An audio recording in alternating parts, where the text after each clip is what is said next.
Hi everyone, welcome back to your very own B2 e-learning. Myself Neha Agarwal. और बच्चों अब तो तुम मुझे जानते हो, ज़ूलॉजी पढ़ाती हो तुम्हें, है ना। चलो बच्चों, I really hope you all are doing so well. आप लोग स्वस्थ हो, मस्त हो, है ना। और आई रियली होप कि आप घर पे लॉकडाउन में लेजी फील करके अपनी पढ़ाई खराब नहीं कर रहे होगे।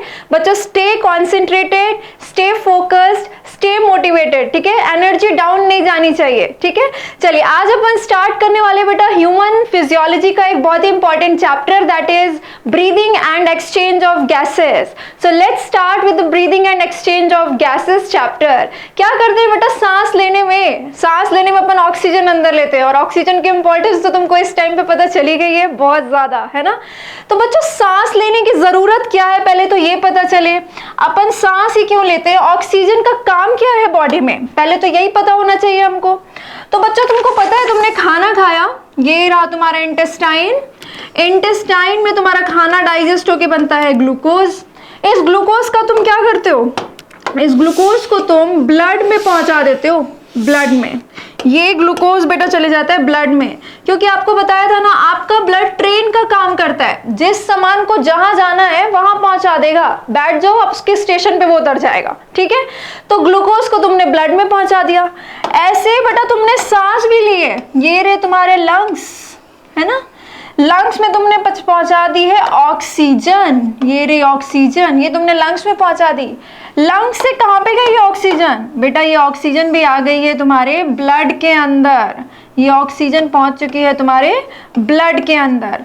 अब बेटा ब्लड में घूमते घूमते इसको कौन सा स्टेशन पे उतारेंगे, जहां पे सेल्स आ जाएंगी।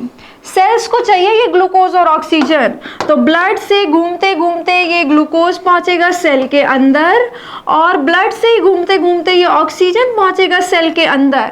फिर होगा क्या, इस ऑक्सीजन ने करना क्या है इस ग्लूकोज के साथ। बेटा लेट्स से आपकी ये एक सेल है, तो इस एक सेल के अंदर ये जो ग्लूकोज पहुंचा है, अब इससे तुमको एनर्जी नहीं मिली है। तुमने ये ग्लूकोज लिया था, खाना खाया था एनर्जी के लिए, तुम्हारे काम जितने भी बॉडी में हो रहे हैं सबके लिए तुमको एनर्जी चाहिए, यानी कि बेटा एटीपी चाहिए। एटीपी लेने के लिए तुमने ग्लूकोज खाया था। अब उस ग्लूकोज के ऊपर ऑक्सीजन एक्ट करेगा और इस ग्लूकोज को तोड़ देगा बच्चों, और फिर बनाएगा एटीपी, जिसकी तुमको जरूरत थी। देख रहे हो कितनी ज्यादा जरूरत थी। इस एक एटीपी के लिए तुमने ग्लूकोज लिया, खाना खाया, तुम्हारे डाइजेस्टिव सिस्टम ने उसको डाइजेस्ट करके ग्लूकोज बनाया, फिर ब्लड में पहुंचाया, और इसी एटीपी के लिए तुमने सांस ली, उस ऑक्सीजन को ब्लड में पहुंचाया, और तुम्हारे ब्लड ने भी उसको यहाँ पे पहुंचाया ऑक्सीजन को। तब जाके उस ऑक्सीजन ने उस ग्लूकोज को तोड़ के ये एटीपी निकाली, यानी आपको एनर्जी मिली। तो ये जो ऑक्सीजन ग्लूकोज पे एक्ट कर रहा है, ये एटीपी निकालने के लिए हमको ऑक्सीजन की जरूरत थी, जिसके लिए हमने बनाया हमारा रेस्पिरेटरी सिस्टम। हमारे रेस्पिरेटरी सिस्टम का काम ही यही है, ऑक्सीजन को ये एनवायरनमेंट से लेके, एटमॉस्फेयर से लेके उसके टारगेट तक पहुंचाना, और वहां पे जाके ग्लूकोज को तोड़ना। इसके लिए हेल्प करता है हमें हमारा रेस्पिरेटरी सिस्टम। बच्चों क्या कहते हैं इसको कहोगे oxidation of glucose, oxidation of glucose, ठीक है। ग्लूकोज का ऑक्सीडेशन हो रहा है, और ऑक्सीडेशन होकर ग्लूकोज का ब्रेकडाउन हो रहा है। जब भी आप ऑक्सीजन जोड़ते हो किसी चीज में, तो उसको बोलते हैं ऑक्सीडाइज होगी वो चीज। तो ये रिएक्शन ऑक्सीडेशन ऑफ ग्लूकोज है, और इसमें हो क्या रहा है, ब्रेकडाउन ऑफ ग्लूकोज हो रहा है, जिससे एटीपी रिलीज हो रहा है। एटीपी के साथ साथ बच्चों थोड़ा सा कार्बन डाइऑक्साइड भी रिलीज होता है, जो बॉडी के लिए एक मेटाबॉलिक वेस्ट है। मेटाबॉलिक वेस्ट मतलब किसी केमिकल रिएक्शन में कोई वेस्ट निकल रहा है। केमिकल रिएक्शन को अपन थोड़ा सा फैंसी फॉर्म में मेटाबॉलिक रिएक्शन कह देते हैं। तो ये मेटाबॉलिक रिएक्शन में मिलने वाला वेस्ट है। अब इस कार्बन डाइऑक्साइड को भी ब्लड में डालेंगे, ब्लड से ट्रेवल कराते कराते लंग्स तक पहुंचा देंगे, और फिर लंग्स से बाहर कर देंगे, ठीक है।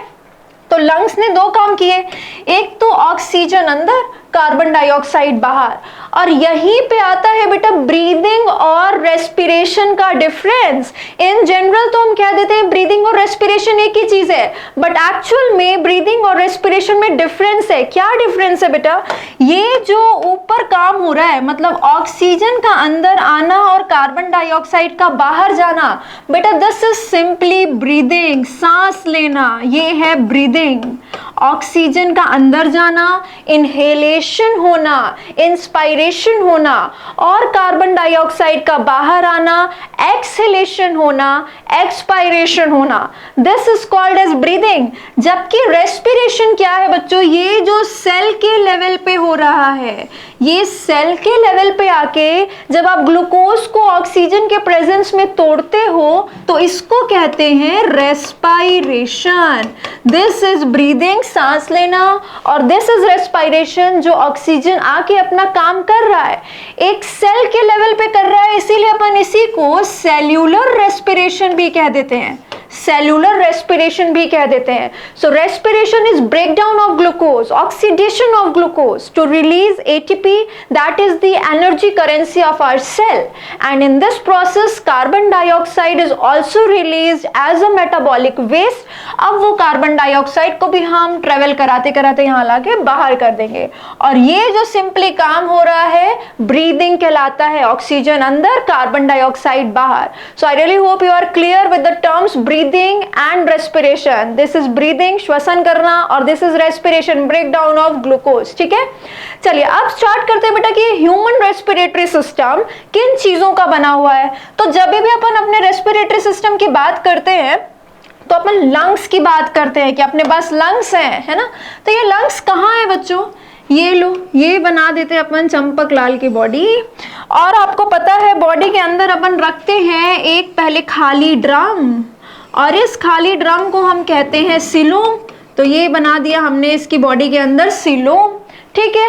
और इस सीलोम के बीच में आपको पता है आप कुछ मसल्स रखते हो, देखो ध्यान से सुनो, मसल्स रखते हो, ये कोई हड्डी नहीं है, मसल्स है, जिसको आप डायफ्रागम कहते हो। ये मैं आपको कई बार सिखा चुकी हूँ, डायफ्रागम कहते हो। ये एक मस्कुलर स्ट्रक्चर है बेटा, मसल्स का बना हुआ है। इसकी मसल्स को कहते हैं फ्रेनिक मसल्स, इसकी मसल्स को कहते हैं फ्रेनिक मसल्स, ठीक है। ये बोन का नहीं बना है, मस्कुलर स्ट्रक्चर है, और इसकी मसल्स का नाम है फ्रेनिक मसल्स।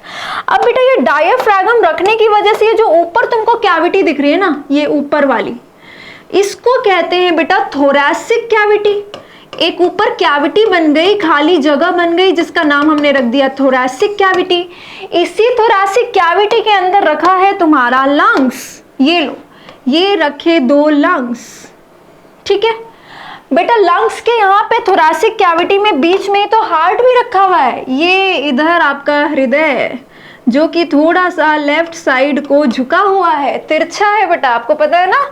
चलो आ जाओ, अब देखो ये जो बीच में जगह है ना लंग्स के, जहां पे तुमने ये रखा है हार्ट, बेटा ये बीच की जगह जिसमें हार्ट रखा हुआ है, लंग्स के बीच की इस जगह को कहते हैं मीडियास्टिनम। इसको कहते हैं मीडियास्टिनम। तो आपका हार्ट कहाँ रखा हुआ है, थोरैसिक कैविटी में, मीडियास्टिनम में। आपके लंग्स कहाँ रखे हुए हैं, आपकी थोरैसिक कैविटी में, और लंग्स के बीच की जगह को कहते हैं मीडियास्टिनम। अब अपन इस लंग्स को देखना चाहते हैं, ठीक है, अलग से बना लेते हैं। ये एक लंग, ये दूसरा लंग, और नीचे क्या रखा है, डायफ्रागम। राइट एंड लेफ्ट कैसे निकालोगे, ऐसे, this is my right hand so this is right lung, and this is my left hand so this is left lung, ठीक है। ये राइट लंग हो गया, ये लेफ्ट लंग हो गया। अब बेटा लंग्स तो 2 है, थोरैसिक कैविटी में है, ये भी पता चल गया। इसके नीचे डायफ्रागम एक मस्कुलर स्ट्रक्चर रखा है, ये भी पता चल गया। इस लंग्स में बेटा कुछ पार्ट्स होते हैं, लोब्स होते हैं, ठीक है। एक लंग के अंदर कुछ लोब्स होते हैं। लोब्स कैसे बनेंगे, इनके बीच में जो सेपरेशन होता है उसको अपन कहते हैं फिशर, इसको कहते हैं फिशर। तो राइट लंग के अंदर बेटा 3 फिशर होते हैं, 2 फिशर होते हैं, जिससे 3 लोब बनते हैं। देखो एक ये फिशर, एक ये फिशर, जबकि बेटा लेफ्ट लंग में सिर्फ एक ही फिशर होता है। ये फिशर है, सेपरेशन है, बीच में हल्का सा सेपरेशन है, जिससे हमको लोब्स मिल गए। अब तुम ही दिमाग लगा लो ना, इधर 2 फिशर लगाए तो 3 लोब्स बन गए। तो बेटा राइट लंग में 3 लोब्स होते हैं। क्या नाम रखोगे, बहुत ईजी है। जो ऊपर है उसको कह दो सुपीरियर लोब, जो बीच में है उसको कह दो मिडिल लोब, और जो नीचे है उसको कह दो इंफीरियर लोब। जबकि लेफ्ट लंग में तो बेटा एक ही फिशर है, तो 2 ही लोब्स बने, एक फिशर है तो दो ही लोब्स बने, तो सिंपल है, ऊपर वाले को कह दो सुपीरियर लोब और नीचे वाले को कह दो इंफीरियर लोब। तो बेटा राइट लंग में आपने देखा दो फिशर है, बेटा इन फिशर के भी नाम लिख लो, बहुत ही इजी है। देखो ये ऐसे सीधा सीधा चल रहा है, इसको कह दो हॉरिजॉन्टल फिशर, हॉरिजॉन्टल फिशर। देखो ऐसे हॉरिजॉन्टल चल रहा है, और ये वाला टेढ़ा है, तिरछा है, इसको ऑब्लिक फिशर कह दो, this is oblique fissure, oblique fissure है ये। तो राइट लंग के बारे में क्या क्या किया, दो फिशर है, एक हॉरिजॉन्टल एक ऑब्लिक, दो फिशर हैं इसलिए तीन लोब्स है, सुपीरियर मिडिल और इंफीरियर, और यहाँ पे बेटा तीन लोब्स का नाम है सुपीरियर मिडिल और इंफीरियर। जबकि लेफ्ट लंग में सिर्फ एक तिरछा फिशर दिख रहा है आपको, सिर्फ एक और तिरछा फिशर दिख रहा है, यानी लेफ्ट लंग में ऑब्लिक फिशर होता है, लेफ्ट लंग के अंदर तिरछा ऑब्लिक फिशर होता है बेटा, ठीक है। एक फिशर है इसलिए दो लोब्स है, उसका नाम रख दिया हमने सुपीरियर और इंफीरियर। नेक्स्ट बात बेटा बहुत ही इंपॉर्टेंट, आपको अच्छे से पता है आपका लिवर किस साइड रखा हुआ है, आपका लिवर कहां पे रखा हुआ है, राइट या लेफ्ट, राइट साइड में रखा है, पता है हमको। तो राइट साइड में बेटा यहाँ पे लिवर रखा हुआ है, और ये आपको ये भी पता है कि largest gland of your body है, आपको पता है ना लिवर आपकी बॉडी का लार्जेस्ट ग्लैंड है। तो बेटा लिवर को जगह देने के चक्कर में ये जो राइट वाला लंग है ये हल्का सा ऊपर रहता है, हल्का सा ऊपर रहता है, जबकि ये वाला थोड़ा नीचे तक आ सकता है, इसके नीचे तो लिवर है ही नहीं, ठीक है।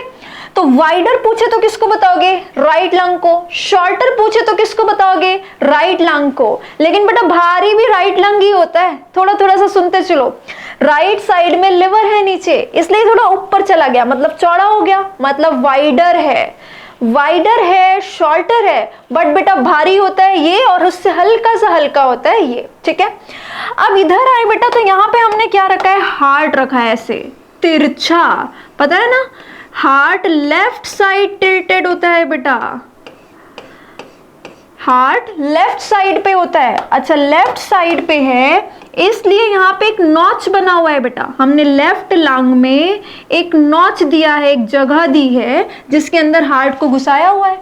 इस नॉच को, इस जगह को, हार्ट के लिए जो जगह बनाई है इसको कहते हैं कार्डियक नॉच, कार्डियक नॉच, वो नॉच जिसमें हार्ट घुसा हुआ है। सुना है ना तुमने, दिल भले ही लेफ्ट में हो पर हमेशा राइट होता है, तो लेफ्ट साइड होता है ये दिल, इसीलिए वो डायलॉग बना है। तो लेफ्ट साइड में ऐसे हार्ट घुसा हुआ है और इसलिए भी ये लंग थोड़ा सा लंबा है, ठीक है। हल्की सी बेसिक कॉमन सेंस वाली बातें की हैं हमने। और ये बीच में जो जगह है जहाँ पे हार्ट रखे उसको क्या कहते हैं, मीडियास्टिनम कहते हैं, ठीक।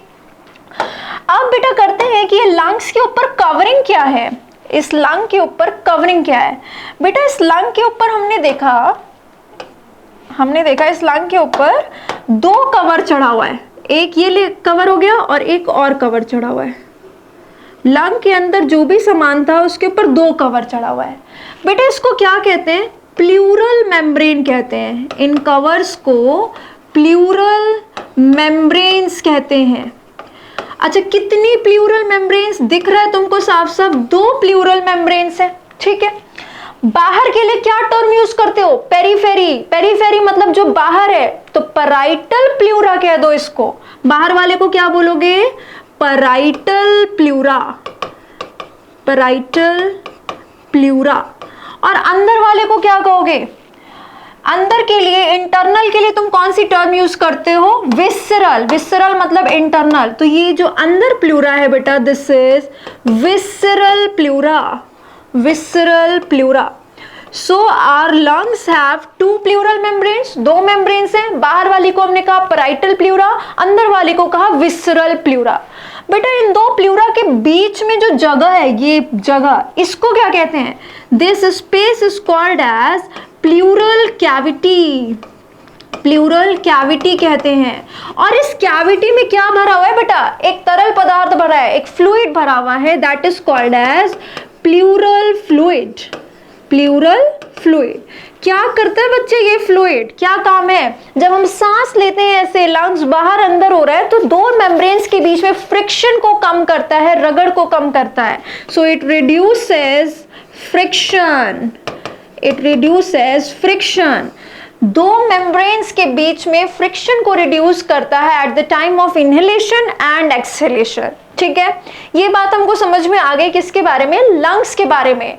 पर ये लंग्स खाली नहीं है बेटा, इनके अंदर स्ट्रक्चर्स भरे हुए हैं, और ये सांस तो हम नाक से ले रहे हैं, पूरा वहां से के लेके लंग्स के अंदर तक सांस जा रही है। तो हमको ये पूरा पैसेज समझना है कि यहाँ नाक से स्टार्ट करके, एक्सटर्नल नॉस्ट्रिल से स्टार्ट करके एंड तक क्या स्ट्रक्चर है, जहां तक हमने ऑक्सीजन को पहुंचाया है, तब जाके वो ब्लड में गया। ठीक है, स्टार्ट करते हैं, आ जाओ। देखो बेटा, सबसे पहले तो ये पता हो कि हम सांस कितनी देर के लिए लेते हैं, 1 मिनट में कितनी बार सांस लेते हैं, एक बार सांस लेने में कितनी देर के लिए ऑक्सीजन अंदर ले रहे हैं, कितनी देर के लिए कार्बन डाइऑक्साइड बाहर निकाल रहे हैं। तो बेटा पहली टर्म आती है इनहेलेशन। इनहेलेशन मतलब सांस अंदर लेना, इसी को कहते हैं इंस्पायरेशन। इंस्पायरेशन, इनहेलेशन और इंस्पायरेशन। बच्चे ये होती है 2 सेकंड के लिए, अपन 2 सेकंड के लिए सांस अंदर लेते हैं, उसमें हमारी ऑक्सीजन अंदर जाती है। ठीक है, फिर दूसरी टर्म आती है बेटा एक्सहेलेशन, मतलब सांस बाहर निकालना, इसी को कहते हैं एक्सपायरेशन। एक्सपायरेशन, तो एक्सहेलेशन या एक्सपायरेशन होती है बेटा 3 सेकेंड्स के लिए, फॉर 3 सेकेंड्स। ठीक है, तो तुम एक्सपायरेशन सांस ऐसे एक्सपेरिमेंटली करके देखो ना, आराम से बैठे हो, सांस अंदर लेने में जितनी देर लग रही है उससे थोड़ी सी ज्यादा देर आराम से एकदम लेजी पर्सन की तरह आप सांस बाहर निकालते हो, है ना। तो 2 सेकंड के लिए आप सांस अंदर ले रहे हो, 3 सेकंड के लिए सांस बाहर निकाल रहे हो, यानी कि बेटा 1 ब्रीदिंग, एक बार सांस अंदर लेने और बाहर निकालने में कितना समय लगा आपको, 5 सेकेंड का समय लगा, 5 सेकेंड के लिए। अब मैं अगर आपको पूछूं कि 1 मिनट में कितनी बारी ऐसे सांस लेते हो अंदर और बाहर निकालते हो, मतलब कितनी बार ब्रीदिंग करते हो, कितनी बार सांस का ये इनहेलेशन एक्सहेलेशन चल रहा है। बेटा जब भी हम कोई चीज 1 मिनट के लिए निकालते हैं ना, उसको हम कहते हैं रेट। अगर हम 1 मिनट के लिए कोई भी वैल्यू दे रहे हैं, we call it as rate, तो इसी को हम क्या कह देंगे, breathing rate. Breathing rate, breathing rate यानी कितनी बार ब्रीदिंग हो रही है इन 1 मिनट, 1 मिनट में कितनी बारी सांस ले रहे हैं। तो बेटा अपन 1 मिनट में 12 से 16 बार सांस अंदर और बाहर कर रहे हैं। ठीक है, 12 to 16 टाइम्स हम सांस लेते हैं, ब्रीदिंग करते हैं इन 1 मिनट। ये वैल्यूज आप याद रखेंगे, आगे काम आएंगे। ठीक है, चलिए ये हो गई कॉमन सी बात। अब अपन करते हैं रास्ता। ठीक है, कि एक्सटर्नल नॉस्ट्रल से लेके एंड में कहां तक ऑक्सीजन गई, जिसके बाद हमने उसको ब्लड में पहुंचाया। चलिए आ जाइए। सो let's start with the human respiratory system. चलो सांस का पहले तो रास्ता देखते हैं, सांस कहां से स्टार्ट होगी। सबसे पहले एक्सटर्नल नॉस्ट्रल से स्टार्ट होगी, एक्सटर्नल नॉस्ट्रल्स। बेटा एक्सटर्नल नॉस्ट्रल से सांस कहाँ को पहुंची, ये नेसल पैसेज में पहुंची, नेसल पैसेज में। तो एक्सटर्नल नॉस्ट्रल से अपन पहुंच गए नेसल पैसेज में। नेसल पैसेज से कहा गई बेटा इंटरनल लेयर्स, अंदर को भी तो ये दोनों होल्स खुल रहे होंगे ना कहीं पे, इंटरनल लेयर्स में पहुंचे। तो नेसल पैसेज से अपन पहुंच गए बेटा इंटरनल लेयर्स में। इंटरनल लेयर्स के बाद क्या जगह आई, फेरिंग्स। फेरिंग्स आपको पता है it is common passage for food and air. हमने डाइजेस्टिव सिस्टम में भी वीडियोस में पढ़ा है कि फेरिंग्स आता है जहाँ पे खाना पहुंच रहा है। तो ये खाना खा रहे हो, ऐसे बना लो ना बच्चों, करा हुआ तो है, ये तुमने खाना खाया, ये ऊपर से सांस ली, दोनों आके एक जगह पे मिल गए, दिस जगह इज कॉल्ड एज फेरिंग्स। इसी को तो कहते हैं फेरिंग्स। इधर से फूड की एंट्री हुई, इधर से एयर की एंट्री हुई। अब देखो फूड की एंट्री नीचे से हुई थी, पर एंट्री होने के बाद ये पीछे को चला गया। एयर की एंट्री ऊपर से हुई थी, पर ये फिर आगे को आ गया। ठीक है, तो ये आगे वाला क्या हो गया, विंड पाइप, जिधर एयर जा रही है, और ये पीछे वाला ये खाना गया इधर को, तो ये क्या हो गया, फूड पाइप। फूड पाइप को क्या कहते हो बच्चों, बता दो, ईसोफेगस कहते हो, पढ़ा हुआ है तुमने डाइजेस्टिव सिस्टम में इसको। ठीक है, ईसोफेगस कहते हो। और विंड पाइप को ही तुम कहते हो बेटा ट्रैकिया। विंड पाइप का ही नाम है ट्रैकिया। ठीक बेटा, इस ट्रैकिया के ऊपर यहाँ टॉप पे एक डब्बा रखा हुआ है। इस डब्बे को तुम कहते हो लैरिंग्स। ये क्या है लैरिंग्स? वॉइस बॉक्स है बेटा, उसी बॉक्स की वजह से हमारी आवाज निकलती है, वहीं से साउंड प्रोडक्शन होती है। तो ये साउंड प्रोडक्शन का जो डब्बा है वॉइस बॉक्स है, जिसको फैंसी फॉर्म में लैरिंग्स कहते हैं। वो कहाँ पे रखा हुआ है? इस फैरिंग्स के बाद और इस ट्रैकिया के पहले, ट्रैकिया के सबसे ऊपर में लैरिंग्स रखा है। यानी कि फैरिंग्स के बाद किसका नंबर आएगा? फैरिंग्स के बाद आएगा बेटा लैरिंग्स। फैरिंग्स के बाद आएगा लैरिंग्स। अच्छा, लैरिंग्स के बाद किसका नंबर आएगा? अब आ जाएगा wind pipe, that is trachea. तो देखो तुम्हारी सांस जो तुमने ऑक्सीजन ली है वो कहां तक पहुंच गई है? एक्सटर्नल नॉस्ट्रल से स्टार्ट किया, नेसल पैसेज में गए, इंटरनल लेयर्स पे गए। नॉस्ट्रल को ही लेयर्स कहते हैं बेटा, है ना? तो इंटरनल लेयर्स में गए, लेयर्स से फिर हम फैरिंग्स में गए, फैरिंग्स से हम इस पाइप में पहुंचे। तो सबसे पहले तो ये डब्बा मिला जिसको लैरिंग्स कहते हैं, और उसके बाद में हमको ये पाइप मिला जिसको हम ट्रैकिया कहते हैं। तो अभी तक हम यहां पहुंचे, ठीक है? सांस यहां तक पहुंच रही है। अब बेटा ट्रैकिया जब आगे बढ़ रहा था तो ये दो पार्ट्स में डिवाइड कर गया। ट्रैकिया जब आगे बढ़ रहा था तो ये दो पार्ट्स में डिवाइड कर गया, ठीक? बेटा जब डिवाइड करते हैं तो इसको कहते हैं ब्रोंकाई, ब्रोंकाई, ठीक? अब तुम आ जाओ एनसीईआरटी के इस डायग्राम पे। एनसीईआरटी में ये डायग्राम बना हुआ है, देखो यही चीज तो दिखा रहा है। ये है बेटा लैरिंग्स, वो डब्बा, ठीक है? उसके बाद ये है ट्रैकिया, विंड पाइप जिसमें हवा आ रही है, ठीक? विंड पाइप के बेटा ये डिवाइड कर गया दो पार्ट्स में जिसको हम कहते हैं ब्रोंकाई। तो सबसे पहले जो दो पार्ट्स बने ना बेटा ट्रैकिया के, उसको हम कहते हैं प्राइमरी ब्रोंकाई। उसके बाद उसको आगे और डिवाइड कर दो, पेड़ की तरह बनाना है तुम्हें अंदर। उसके बाद, ओहो सॉरी बच्चों, आ जाओ। उसके बाद तुमने इसको और डिवाइड किया, तब तुम क्या देना? Secondary bronchi. फिर और डिवाइड करना, कहना टर्शियरी ब्रोंकाई। उसके बाद आएगा बेटा ब्रोंकियोल। उसके बाद ब्रोंकियोल एंड होने के बाद आएंगे ये बैग लाइक स्ट्रक्चर जिसको अपन कहते हैं एल्वियोलाई। टेंशन मतलब भी सब कुछ लिखवाऊंगे यहाँ पे, ठीक है? तो देखो ब्रोंकाई कैसे आया? Primary bronchi, secondary bronchi, tertiary bronchi आ जाएगा। ब्रोंकाई के बाद आएंगे बेटा नेक्स्ट ब्रोंकियोल पे, नेक्स्ट पहुंचेंगे अपन ब्रोंकियोल पे।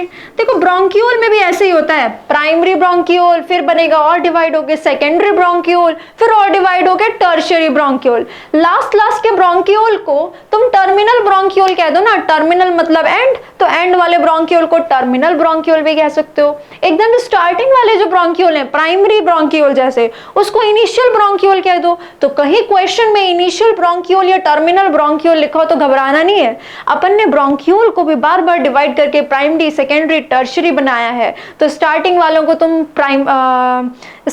तुम इनिशियल ब्रोंकियोल कह सकते हो और एंड वालों को तुम टर्मिनल ब्रोंकियोल कह सकते हो, ठीक है?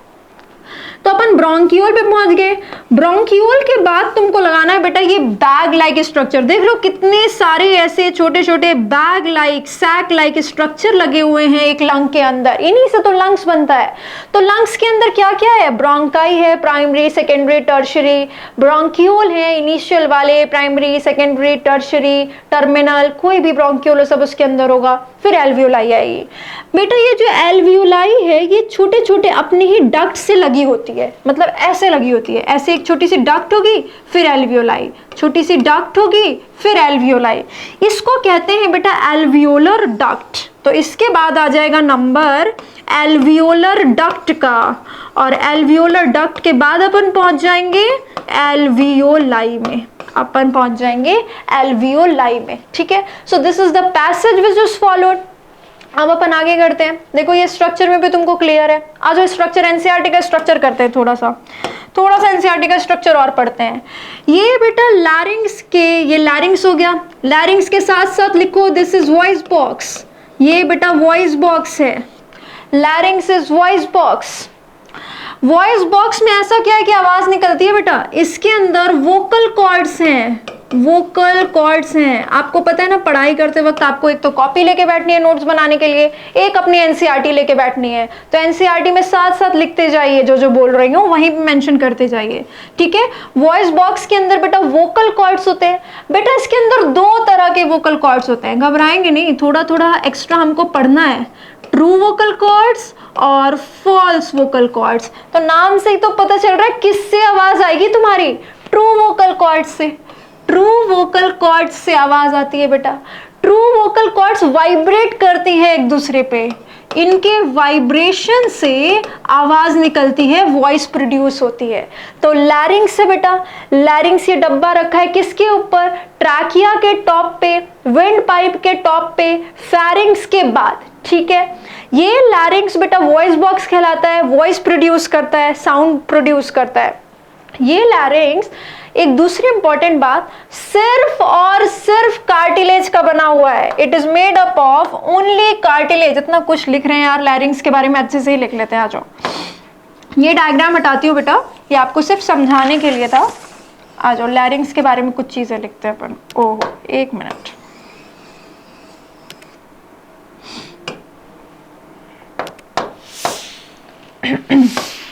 आओ, ये रहा लैरिंग्स। यहां तक पहुंचे थे ना अपन। लैरिंग्स क्या है बेटा, लिख लो, वॉइस बॉक्स है या साउंड बॉक्स है। साउंड कैसे प्रोड्यूस कर रहा है बेटा, इसके अंदर वोकल कॉर्ड्स हैं, वोकल कॉर्ड्स है। कैसी कैसी वोकल कॉर्ड्स है, एक तो फॉल्स है, बेकार है, अपने कोई काम की नहीं है। एक बेटा ट्रू है, true vocal cord. True vocal cord की वाइब्रेशंस से साउंड प्रोड्यूस होता है। दूसरा क्वेश्चन आपको ये ध्यान रखना है बेटा कि ये जो लैरिंग्स है वो किसी हड्डी का नहीं बना, सिर्फ और सिर्फ कार्टिलेज का बना है। अगर आपको ऑप्शन मिले bone plus cartilage, only bone, only cartilage, तो आप कौन सी चूज करोगे, only cartilage. It is a cartilaginous box. बेटा एनसीईआरटी की लाइन है, कुछ भी मिस नहीं करना है हमको एनसीईआरटी में से। It is a cartilaginous box, ठीक है। अच्छा, इसमें बड़े सारे कार्टिलेज है, हमको सारे कार्टिलेज का नाम याद नहीं करना, पर मेरे कहने पे सिर्फ इतना याद कर लो कि इसके अंदर बेटा 9 कार्टिलेज होते हैं, 9 कार्टिलेज होते हैं, ठीक है। अच्छा, तुमने ये तो याद कर लिया 9 कार्टिलेज होते हैं। अब कोई तुमसे पूछ दे कौन से टाइप का कार्टिलेज है। पिछले चैप्टर में हमने एनिमल टिश्यूज में सीखा था कार्टिलेज के types, hyaline, fibrous, white fibro cartilage, yellow elastic cartilage. तो ये कौन से टाइप का है, तो बेटा इसमें भी जो 9 कार्टिलेज होते हैं, ध्यान से सुनो, वो कुछ कुछ अलग अलग तरीके के होते हैं। पर आपसे अगर लैरिंग्स एज अ होल पूछे कि कौन सी कार्टिलेज का बना हुआ है, तो कौन सा बताओगे बच्चों, बता दो। अब तो ये तुम बता सकते हो क्योंकि तुमने वो लेक्चर भी सुना है अच्छे से, है ना। तो बेटा ये जो कार्टिलेजिनस बॉक्स है, अगर आपको सिर्फ लैरिंग्स का नाम देके पूछे कि 9 कार्टिलेज का बना है, ये बात हमको पता है। कार्टिलेजिनस डब्बा है, ये भी हमको पता है। कौन से कार्टिलेज का बना है, तो तुम बोलोगे हाइलिन कार्टिलेज का बना है। हाइलिन कार्टिलेज के बारे में तुमको बताया था मैंने। It is a transparent cartilage, fibre free होता है, ऑलमोस्ट फाइबर्स नहीं होते इसके अंदर, इसलिए ट्रांसपेरेंट दिखता है। और सबसे कमजोर कार्टिलेज होता है, ये भी बताया था। तो ध्यान रखना बेटा, अगर लैरिंग्स सिर्फ पूछ रहा है आपसे कि लैरिंग्स ऑन अ होल, जितने भी कार्टिलेज उसके अंदर अलग अलग टाइप के भी होंगे, but larynx on a whole कैसा कार्टिलेज बताएंगे अपन, हाइलिन कार्टिलेज बताएंगे। और बेटा तुमने लड़कों में देखा है, ये बॉयज में देखा है, ये थोड़े एडम्स एप्पल बना होता है, यहाँ पे थोड़ा सा निकला हुआ प्रोट्रूजन होता है, स्ट्रक्चर होता है, वो भी लैरिंग्स की वजह से होता है बेटा। अभी जान लो, सब कुछ रिलेटेड है। सबसे पहले तो ये बात याद रखना, जूलॉजी में पूरा ह्यूमन फिजियोलॉजी रिलेटेड होता है बेटा। तो अपन सब कुछ सीखते जाएंगे जो हमको आगे सीखना है वो भी। लैरिंग्स में क्या होता है बेटा, प्यूबर्टी पे, मेल्स में प्यूबर्टी आने पे जब उनके गोनाडोट्रोपिन रिलीजिंग हार्मोन निकलते हैं, GnRH हाइपोथैलेमस से, और बेटा FSH और LH निकलता है इसके कहने पे एंटीरियर पिट्यूटरी से FSH LH निकलता है, गोनाडोट्रोपिन्स निकलते हैं। तो इन हार्मोन्स के इन्फ्लुएंस में बेटा इनका ये जो वोकल कॉर्ड है ना, वो मोटा हो जाता है, वोकल कॉर्ड थिक हो जाते हैं। अच्छा, वोकल कॉर्ड थिक होने की वजह से इनका ये जो लैरिंग्स है, ये जो डब्बा है, थोड़ा सा बाहर की तरफ निकल जाता है, ठीक है। और उसको हम कहते हैं एडम्स एप्पल, एडम्स एप्पल। और बेटा इसी के मोटे होने की वजह से जब ये वाइब्रेट करते हैं ना, तो लड़कों की आवाज भी थोड़ी मोटी आती है, लड़कियों की आवाज पतली होती है, तीखी होती है, लड़कों की आवाज मोटी हो जाती है, टेस्टोस्टेरोन भी हार्मोन इसमें रिस्पॉन्सिबल होता है, टेस्टोस्टेरोन। प्यूबर्टी पे इन सारे हार्मोन्स के इफेक्ट के अंदर मेल प्राइमरी सेक्स ऑर्गन से, गोनट से, यानी कि मेल की टेस्टिस से निकलता है टेस्टोस्टेरोन। टेस्टोस्टेरोन की वजह से मेल के लैरिंग्स के अंदर जो वोकल कॉर्ड्स हैं वो मोटे हो जाते हैं और इसलिए उनके वाइब्रेशन पे आवाज भी मोटी निकलती है और यहाँ पे प्रोट्रूजन बन जाता है जिसको एडम्स एप्पल कहते हैं।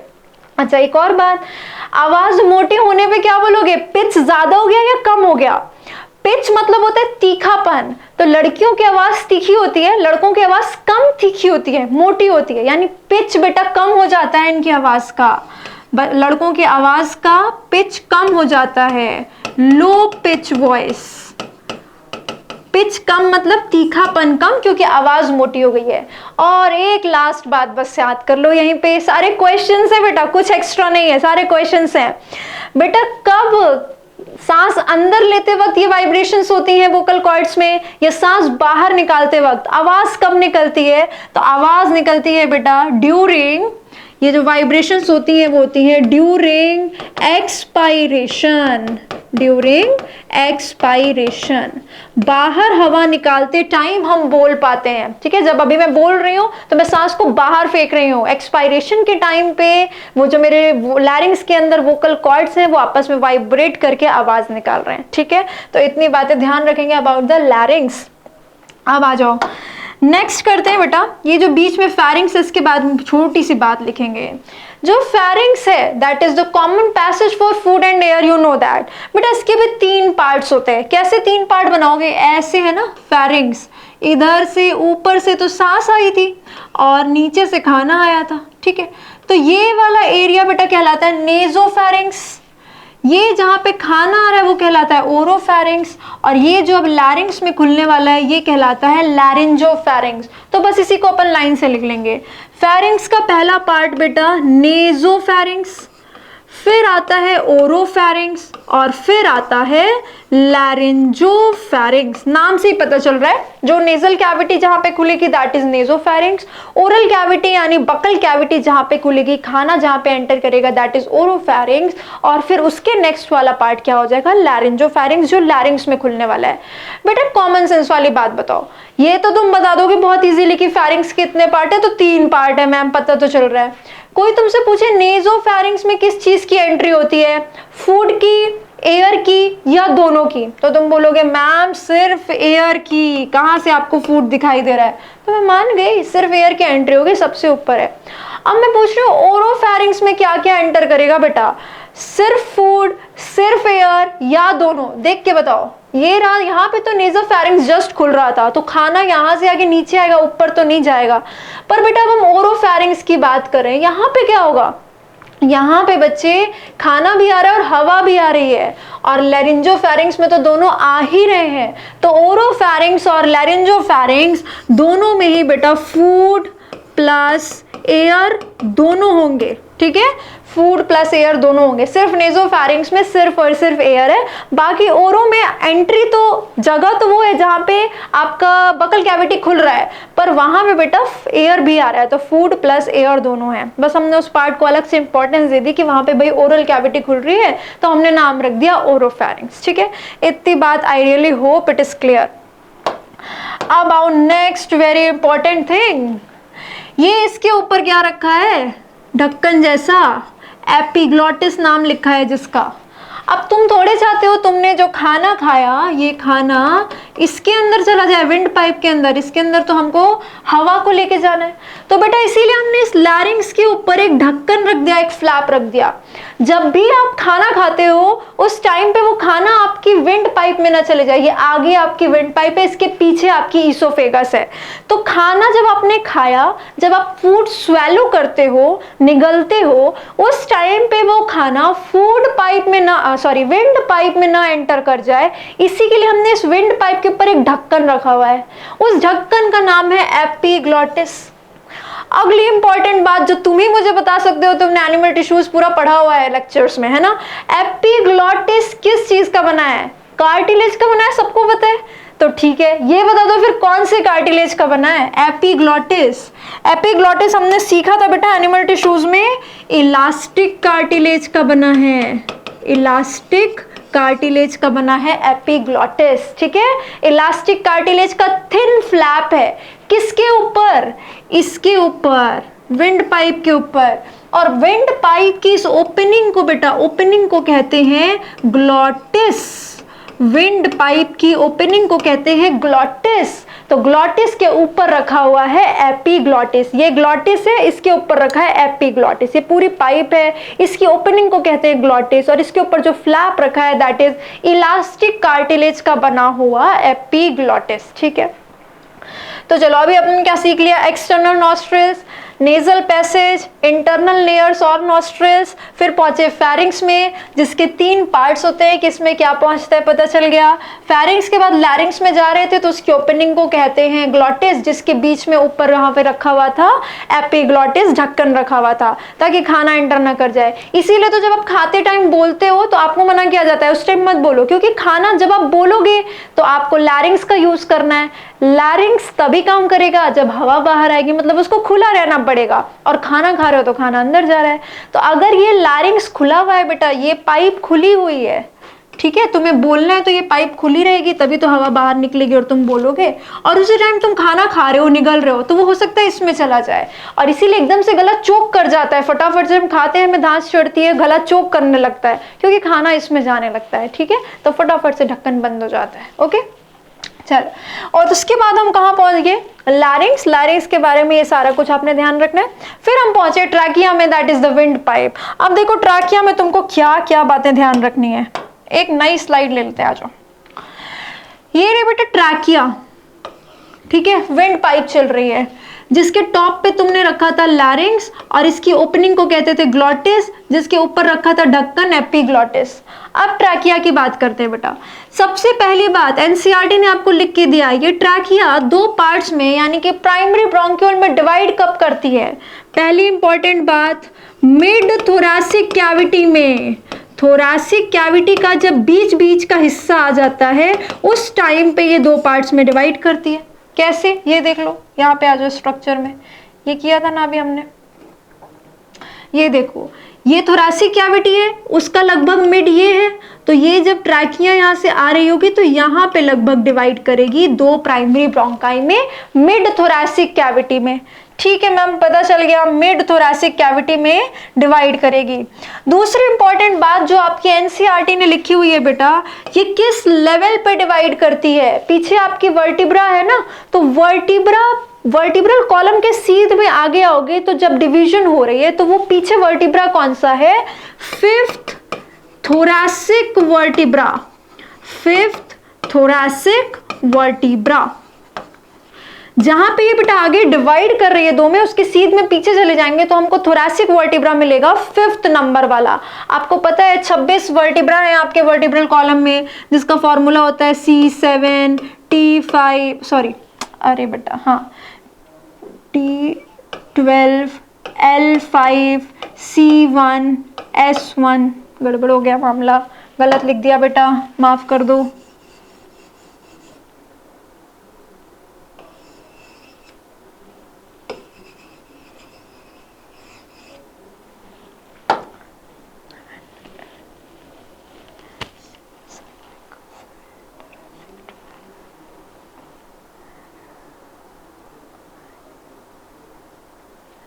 है ना, जिसका फॉर्मूला है बेटा C7T12 L5 S1 C1। देखोगे ना 26 वर्टिब्रा, सर्वाइकल गर्दन में 7 वर्टिब्रा, उसके बाद थोरैसिक पहुंचे 12 वर्टिब्रा, फिर लंबर पहुंचे 5 वर्टिब्रा नीचे कमर में, फिर एक सैक्रल, एक कॉक्सिजियल। ये हम आगे करेंगे भी, डोंट वरी फॉर दैट, ठीक है। अब नेक्स्ट इंपॉर्टेंट बात बेटा, इस ट्रैकिया के ऊपर तुमने देखा है एनसीईआरटी के डायग्राम में ऐसे कुछ रिंग्स चढ़ी हुई हैं, ऐसे कुछ रिंग्स चढ़ी हुई है, ठीक है। इनको क्या कहते हैं बेटा? ये तो लिखो ट्रैकियल रिंग्स कहलाती हैं, ट्रैकियल रिंग्स कहलाती हैं। अब इसके बारे में सारे इंपॉर्टेंट बात सुनते जाओ बेटा। ये ट्रैकियल रिंग अधूरी है, इनकम्प्लीट है, पूरा गोल स्ट्रक्चर नहीं है, तो ये इनकम्प्लीट रिंग्स है। पहली इंपॉर्टेंट बात, इनकम्प्लीट रिंग्स है बेटा किस चीज की बनी है, ये भी कार्टिलेज की बनी है। लैरिंग्स का कार्टिलेज कर लिया, एपिग्लॉटिस का कार्टिलेज कर दिया। अब बताओ ट्रैकियल रिंग्स कौन से कार्टिलेज की बनी है, ये भी मैंने तुम्हें अभी कुछ ही दिन पहले सिखाया है बेटा, ये भी बनी है हाइलिन कार्टिलेज की, हाइलिन कार्टिलेज की बनी है। अब तुम पूछोगे मैम इनकम्प्लीट है, मतलब ये छल्ला कंप्लीट नहीं है, तो किधर से कंप्लीट नहीं है, पीछे से खुला है आगे से खुला है, तो बेटा ये ऐसे पकड़े हुए हैं ट्रैकिया को, ठीक है, मतलब आगे से कंप्लीट है, पीछे से इनकम्प्लीट है, पीछे से इनकम्प्लीट है, ठीक है। So it is incomplete dorsally, incomplete dorsally, और इनकम्प्लीट है इसलिए बेटा इनकी शेप क्या है, सी शेप्ड। अब तुम बोलोगे मैम ये रिंग्स लगाई क्यों है, काम क्या है इसका, बेटा मान लो तुमने सांस ली फिर सांस बाहर निकाली, तो एकदम से ये कोलैप्स कर सकता है, एकदम से ये ट्रैकिया कोलैप्स कर सकता है तुम्हारे सांस बाहर फेंकने पे, इसीलिए ये कोलैप्स नहीं होने देता ट्रैकिया को, कोलैप्स से बचाता है ये रिंग। अब तुम रिंग से पकड़ के रखोगे ट्रैकिया को तो अंदर नहीं भाग पाएगा ना, रिंग से चिपका हुआ है, इसीलिए ये ट्रैकियल रिंग्स इंपॉर्टेंट है, ठीक है, ये हमको याद रखना है ट्रैकियल रिंग के बारे में। अब बेटा नेक्स्ट क्या आता है, फिर आ गया प्राइमरी ब्रोंकाई पे, फिर सेकेंडरी ब्रोंकाई पे, फिर टर्शियरी ब्रोंकाई पे, फिर ब्रोंकियोल्स पे, और उसके बाद हम पहुंचे, ये ब्रोंकियोल है बेटा, दिस इज ब्रोंकियोल, स्पेलिंग सही से लिखते आ जाओ, थोड़ा धैर्य रखेंगे बेटा, दिस इज ब्रोंकियोल, ब्रोंकियोल है बेटा, ये ब्रोंकाई के बाद आता है ब्रोंकियोल। याद करो तो मैं सिखाया भी था बेटे टिश्यूज में, ट्रैकिया में सीलिएटेड स्यूडो स्ट्रैटिफाइड एपिथेलियम लगी होती है, वहीं लिख लो जहां पे ट्रैकिया लिखा है। एक और इंपॉर्टेंट बात, ट्रैकिया में क्या होती है, स्यूडो स्ट्रैटिफाइड, सब कुछ कनेक्ट करते चलो जहां जहां पे जो जो पढ़ा है। सीलिएटेड, सीलिया लगा है, सीलिया क्यों लगा है बेटा, सोचो तो जरा, सीलिया क्यों लगा है, क्या काम पड़ गया इसमें सीलिया का, क्योंकि तुम्हें तो पता है सीलिया वहीं लगता है जहाँ पे मूवमेंट चाहिए, इसके अंदर किस चीज़ की मूवमेंट चाहिए, ऑक्सीजन कार्बन डाइऑक्साइड के लिए लगा है, बिल्कुल भी नहीं, ऑक्सीजन तो तुम वैसे भी इतने प्रेशर से अंदर सांस ले रहे हो कि अंदर चली जाएगी बिना सीलिया के भी। बेटा ये जो तुम सांस लेते हो, वो जो सांस ले रहे हो उसके साथ तो डस्ट भी जा रहा है, फॉरेन मटेरियल भी जा रहा है, तो हम नहीं चाहते वो सब कुछ लंग्स में भर जाए, इसीलिए हम यहाँ पे पूरे ट्रैकिया वगैरह में म्यूकस निकालते हैं, चिपचिपा सा सामान निकलता है जिसमें वो सब कुछ ट्रैप हो जाता है। अब ट्रैप हो गया तो क्या उसको अंदर भेज दे लंग्स में, तो सांस कहाँ से लेंगे अगर सरफेस वहाँ का भर जाएगा तो इसीलिए सीलिया लगा है बेटा, म्यूकस को हर टाइम पे बाहर फेंकता रहता है, ठीक है, इसीलिए सीलिएटेड लगाया है।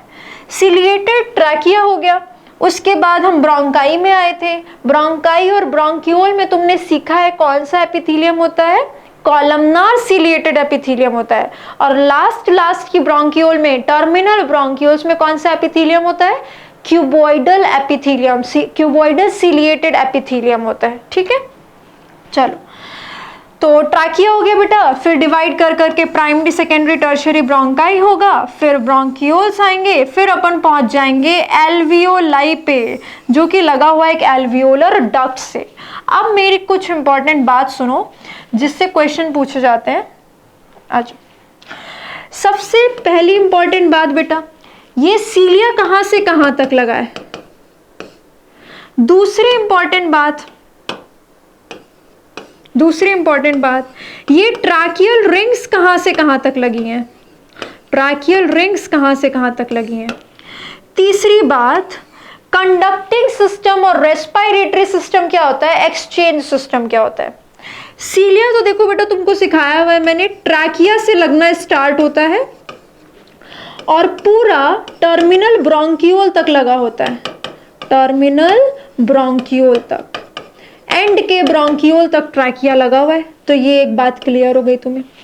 दूसरी बात बेटा, रिंग्स पे आओ, रिंग्स कहाँ से लगी हुई हैं, ये जो रिंग्स हैं वो ट्रैकिया से तो स्टार्ट हुई हैं, पर बेटा ये सिर्फ इनिशियल ब्रोंकियोल तक लगी हुई हैं, इनिशियल ब्रोंकियोल तक, स्टार्टिंग के ब्रोंकियोल तक लगी हुई हैं ये tracheal rings. Very important, NCERT में दिया हुआ है बेटा, एक भी चीज मिस नहीं कर सकते। तीसरी बात, सिस्टम्स पे आते हैं कि ये कंडक्टिंग सिस्टम और एक्सचेंज सिस्टम क्या होता है। एक होता है बेटा कंडक्टिंग जोन और दूसरा होता है एक्सचेंज जोन। देखो नाम से ही पता चल रहा है कंडक्टिंग जोन में क्या होगा, कंडक्शन होगा, मतलब एयर का ट्रांसपोर्ट होगा, ट्रांसपोर्ट चलेगा यहां से यहां तक। कहां से कहां तक, पूरा नोज से स्टार्ट करके आप पहुंच जाओ टर्मिनल ब्रोंकियोल तक, लास्ट की ब्रोंकियोल तक। बेटा पूरा का पूरा कंडक्टिंग सिस्टम है, यहाँ पे सिर्फ एयर का पैसेज है, यहाँ पे सीधे एयर को ब्लड में भेजा नहीं जा रहा। जबकि एक्सचेंज जोन में एक्सचेंज होगा गैसेस का, एक्सचेंज ऑफ गैसेस। ये एक्सचेंज ऑफ गैसेस वाला पार्ट होता है बेटा सिर्फ एल्वियोलर डक्ट और एल्वियोलाई। एल्वियोलाई वो जो bag like sac like structure है ना बेटा, वहां पे होता है ये एक्सचेंज। एनसीईआरटी ने आपको लिख के दिया है alveoli is a sac like structure, it is highly vascularised. Highly vascularised का क्या मतलब, बहुत अच्छा ब्लड सप्लाई है बेटा, यहाँ पे बहुत अच्छा ब्लड सप्लाई है, खूब सारे ब्लड वेसल्स पहुंचे हुए हैं एल्वियोलाई तक, क्योंकि एल्वियोलाई से तुमको एक्सचेंज कराना है। यहाँ पे जो तुमने ऑक्सीजन पहुंचा है वो सीधे तुमको ब्लड में डालना है। इसीलिए अगर ऐसे एल्वियोलर डक्ट है, ऐसे एल्वियोलाई है बेटा, तो यहाँ पे खूब अच्छा ब्लड सप्लाई है, इसके पास तक पहुंचा है। यहाँ पे जो ऑक्सीजन पहुंची वो फटाफट से एक्सचेंज करके यहाँ पहुंच जाएगी, ब्लड के अंदर ट्रांसपोर्ट होने के लिए रेडी है। तो ये एक्सचेंज जो ऑक्सीजन का है वो एल्वियोलर डक्ट से और एल्वियोलाई से हो सकता है, बस बाकी सारा तो रास्ता है। अब इतना लंबा रास्ता बनाने की जरूरत क्या थी, पूरा नोज से स्टार्ट कर रहे हैं, external nostril, nasal passage, internal nostril, pharynx, लैरिंग्स, trachea, primary secondary tertiary bronchi, primary secondary tertiary bronchiole. इतना लंबा रास्ता सिर्फ नहीं, कुछ तो इतना इंपॉर्टेंट काम होता होगा बेटा इसमें, तब तो इतना लंबा रास्ता रखा होगा बॉडी ने, ऐसे वेस्ट तो नहीं रखा होगा। देखो इसके अंदर क्या क्या होता है, ट्रांसपोर्ट ऑफ एयर तो होता ही है, पहली चीज तो होती है जो नाम से पता चल रही है, ट्रांसपोर्ट ऑफ गैसेस, ठीक है मान गए। दूसरा बेटा ह्यूमिडिफिकेशन होती है उसकी, जो सांस हमने ली उसको थोड़ा नम किया जाता है बॉडी में अंदर जाने के बाद, बाहर से तो ड्राई एयर ले रहे हैं, उसको थोड़ा नम किया जाता है, तो ह्यूमिडिफिकेशन होती है। तीसरा बेटा इसको बॉडी टेम्परेचर पे लेके आया जाता है, अपने बॉडी का टेम्परेचर फिक्स है अंदर का, इंटरनल टेम्परेचर, हम वार्म ब्लडेड है 37 डिग्री सेल्सियस। तो ये जो बाहर से एयर गई वो तो बाहर के टेम्परेचर पे होगी, अंदर जाने के बाद हम उसको बॉडी टेम्परेचर पे लेके आएंगे, तब वो एक्सचेंज करेगी। तो ये पूरे के पूरे रास्ते में हम उसको बॉडी टेम्परेचर पे लेके आ रहे हैं। और साथ ही साथ इस पूरे रास्ते में क्या है, म्यूकस है, बताया ना अभी म्यूकस है, और सीलिया लगा है जो उस म्यूकस को बाहर फेंक रहा है। तो किस म्यूकस को बाहर फेंक रहा है, वो म्यूकस क्यों निकाला है, ताकि हम जो एयर ले रहे हैं उसमें जितने भी डस्ट पार्टिकल्स हैं, फॉरेन मटेरियल्स हैं, उनको ट्रैप किया जा सके। तो इस पूरे रास्ते में हम एक और वो काम करते हैं, जो एयर हम ले रहे हैं उसको फॉरेन पार्टिकल से, फॉरेन मटेरियल से या फिर कह लो डस्ट से फ्री करने की कोशिश करते हैं। ये डस्ट, फॉरेन मटेरियल सब कुछ म्यूकस में चिपक जाएगा और सीलिया उसको अपनी मूवमेंट से बाहर की तरफ फेंकेगा, ठीक है। तो इतने काम होते हैं इस कंडक्टिंग जोन में, और तब जाके बढ़िया एयर जो कि ह्यूमिड है, जिसका टेम्परेचर बॉडी टेम्परेचर पे पहुंच चुका है, और जो फॉरेन मटेरियल से फ्री है, डस्ट से फ्री है, वो यहाँ पे एल्वियोलर डक्ट और एल्वियोलाई में पहुंची, और यहाँ से हमने एक्सचेंज करके उसको ब्लड में पहुंचाया। अब जाके होगी आगे की कहानी। तो इतना तो हुआ सिर्फ आपने जो सांस ली है। अब नेक्स्ट आते हैं बेटा इस पे, इस स्ट्रक्चर पे, ठीक है। आई रियली होप आपने इतना डाइजेस्ट कर लिया है, अपनी नोटबुक में नोट कर लिया है, और आप अभी थके नहीं हो। हम आगे कंटिन्यू करते हैं, ठीक है। जहां पे भी आपको लगे दिक्कत लग रही है, वीडियो पॉज करिए, फिर से एक बारी सुनिए, फिर आगे बढ़िएगा। आ जाइए। अब अपन बात कर रहे हैं इस एक्सचेंज की बेटा। आपके एनसीईआरटी में ये एक डायग्राम बना हुआ है जिसमें ये एल्वियोलाई बनी है और फिर ये ब्लड वेसल बनी हुई है, उसके साथ साथ एक ब्लड वेसल लगी हुई है, ठीक है। अब आओ ध्यान से करो, अपन बनाते हैं अपना डायग्राम। ये एल्वियोलाई है, एल्वियोलाई के साथ साथ क्या चल रहा है बच्चों, ब्लड वेसल चल रहा है, ब्लड वेसल चल रहा है, ठीक है। अब हम इसकी मेम्ब्रेन बनाते हैं। बच्चों हमने टिश्यूज में सीखा था जहां पे भी तुम्हें कोई चीज का एक्सचेंज कराना है, मतलब बारीक काम कराना है, वहां पे तुम सिंपल स्क्वामस एपिथेलियम रख दो। तो तुमको करना क्या है, तुमको ऑक्सीजन को यहां से यहां पहुंचाना है, यानी तुमको ये लेयर भी क्रॉस करनी है और ये वाली लेयर भी क्रॉस करनी है। और इसीलिए तुमने क्या किया, तुमने बारीक काम के लिए पतली लेयर लगाई, सिंपल स्क्वामस एपिथेलियम लगाई एल्वियोलाई में, ठीक है। और बेटा यहां से भी तो एक्सचेंज कराना है, तो ये ब्लड वेसल में भी क्या लगा दो, simple squamous epithelium, simple squamous epithelium. अच्छा बेटा एक और बात तुमको अच्छे से याद होगी कि जहां पे भी मैम आपने बताया था एपिथेलियम होगा, बेसमेंट मेम्ब्रेन तो अपने को बनानी ही पड़ेगी। तो बेटा यहाँ बीच में भरी हुई है बेसमेंट मेम्ब्रेन, ये लो, तुम्हारी बात मान गई मैं, और मैंने बेसमेंट मेम्ब्रेन भी बना दी बीच में। अब क्वेश्चन सुनो क्या क्या करने हैं अपने को। अगर पूछे गैसेस के एक्सचेंज में, ऑक्सीजन इधर से इधर और कार्बन डाइऑक्साइड इधर से इधर, ये जो एक्सचेंज ऑफ गैसेस हो रहा है, तो गैसेस को कितनी मेम्ब्रेन क्रॉस करनी पड़ रही है, तो तुम बोलोगे मैम दिख तो रहा है 3 मेम्ब्रेन क्रॉस करनी है, 3 मेम्ब्रेन क्रॉस करनी है। इसको कहेंगे, ये देखो ये वाली एक मेम्ब्रेन, ये दूसरी मेम्ब्रेन, ये तीसरी मेम्ब्रेन।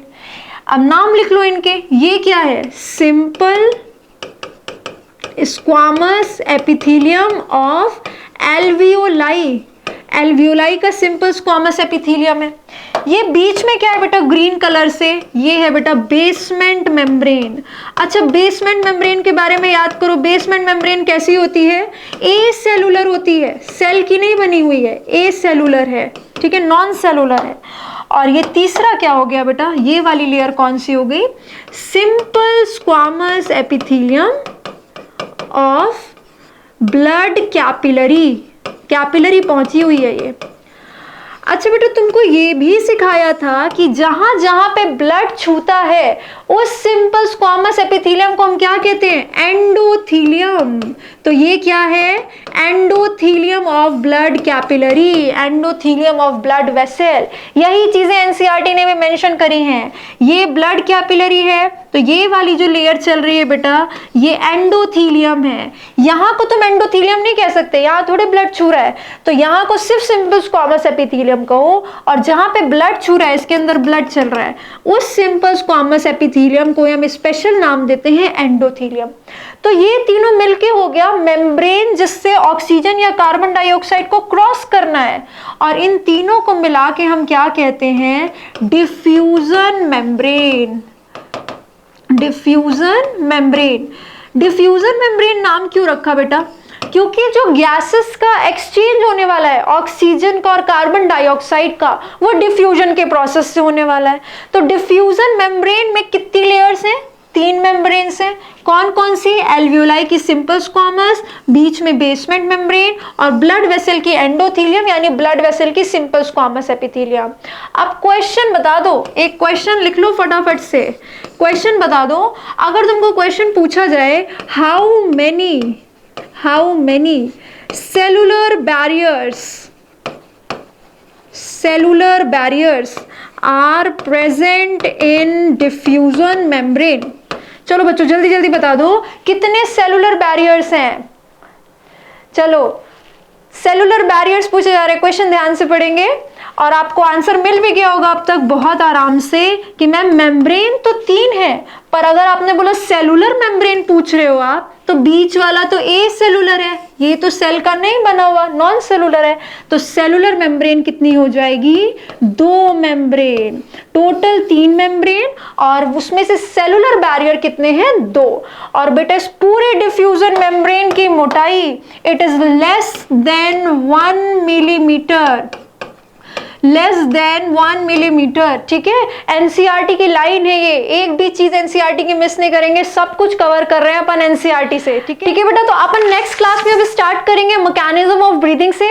तब तक के लिए यहाँ तक अच्छे से पढ़ के सारी चीजें याद करके फिर नेक्स्ट लेक्चर अटेंड करेंगे। और प्लीज बेटा एनसीईआरटी पढ़ना नहीं भूलेंगे। अब जब आप एनसीईआरटी पढ़ोगे ना तो आपको बहुत मजा आएगा कि हर एक लाइन क्लियर है आपको उसमें। तो यहाँ तक पढ़ के एनसीईआरटी रीड करके सारे डायग्राम्स की लेबलिंग अच्छे से देख के फिर आइएगा नेक्स्ट क्लास में, कंटिन्यू करेंगे इसके आगे mechanism of breathing, respiratory volumes and capacities and exchange of gases में। ठीक है, take care everyone, see you, bye bye.